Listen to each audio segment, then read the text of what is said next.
Welcome to Value Plus, the Family Office. Knowledge Plus for Wealth Plus presentation from our research desk. Let us see what happened in the financial markets last week. RBI opens Forex swap window for OMCs to curb rupee volatility. This will reduce the demand in the spot market. The lower demand will lead to low volatility, and lower volatility will support RBI to reduce the interest rates. GDP data disappoints at 4.4% in Q1 of financial year 2014, lowest in the 4 years. This indicates that GDP is in contraction, currency may depreciate further, and RBI may start to reduce the interest rates.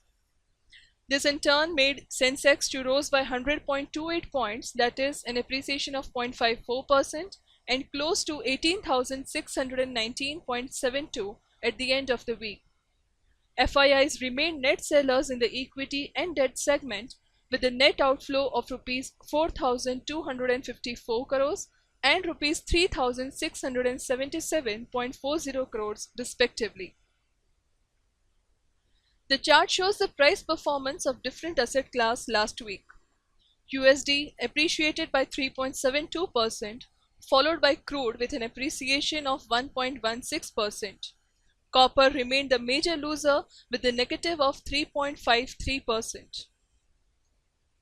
Next week, the financial markets will be eyeing on HSBC India Manufacturing PMI for August 2013, which is to be released on 2nd September 2013. HSBC India Service PMI data, which is to be released on 4th September 2013, and auto and cement companies will announce their monthly sales figures. Now we come to the hot topic of the week, which is your portfolio in good health? As you can see in the images, that I'm sure you must be having regular health checkups. You will also be having a regular car servicing. You will also be ensuring that your business is growing at a rapid rate, and your health, your car, your business is insured from any eventualities. But what about your portfolio? Is your portfolio in good health too? Now first see why it is important to check that is your portfolio in good health or not. Because it is important because there is a lot of changes ahead. Like there will be a change in your income level. You will be growing your income. So based on your income, your insurance, your investments should also grow. There will be continuous change in your goals. One goal may be achieved, one goal may be added, and so on. Similarly, there are a lot of family responsibilities coming ahead, your kids' education, your kids' marriage, your retirement, your dream farmhouse, etc., etc.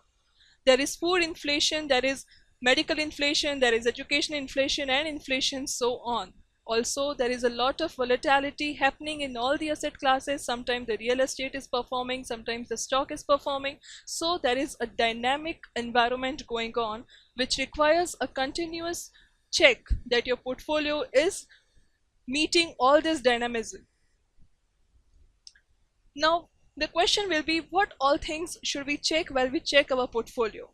It will be life insurance, non-life insurance needs, risk profile, income level, change in goals, inflation, age, family responsibilities, asset allocation, performance of the schemes, the stocks. But in this week, we are talking about the most important aspect, that is the asset allocation. Now, what do you mean by asset allocation? Asset allocation is an investment strategy which aims to balance the risk and the reward by apportioning a portfolio's assets considering various factors like asset classes, the goals, the country diversification, your risk profile, your age, and thus the major objective of having a right asset allocation is to diversify the risk to maximize the returns. In this, we are focusing mainly on the asset class. Investments should be allocated under various asset classes. The allocation should ideally be among such assets whose performance are not correlated to each other. If one asset class goes up, the other comes down. That is called a non-correlation. So when one asset is not performing, the other assets who are performing will balance your portfolio return. If such allocation is not done, then the underperformance in the asset class that you are invested in can massively bring down your overall portfolio returns. Let us understand this with a simple case study. Here is Mr. A and Mr. B. Both are having an asset allocation which is almost identical. Real estate 10%, stock 30%, mutual funds 30%, debt 15%, currency investment 5%, commodity investment 10%. Apparently, it looks that yes, they both are having a very good asset diversification because they have covered major of the asset classes in their portfolio. But let us have a closer look on their portfolios. When it comes to the stocks and mutual funds portfolio, Mr. A is having all the mid-cap companies in his portfolio, whereas Mr. B has gone a one step further for diversification and have invested in 60% large cap, 20% small cap and 20% mid cap. Now let us assume that if mid caps underperforms, then Mr. A's portfolio will be affected by 60% because out of rupees 100, 60% of his portfolio is in stocks and mutual funds, which is again concentrated only in mid caps. Whereas Mr. B's portfolio will be affected by only 20% in spite of having same level of exposure in stocks and mutual funds. Thank you. Please share your valuable feedback on our email ID info@valueplusinv.com.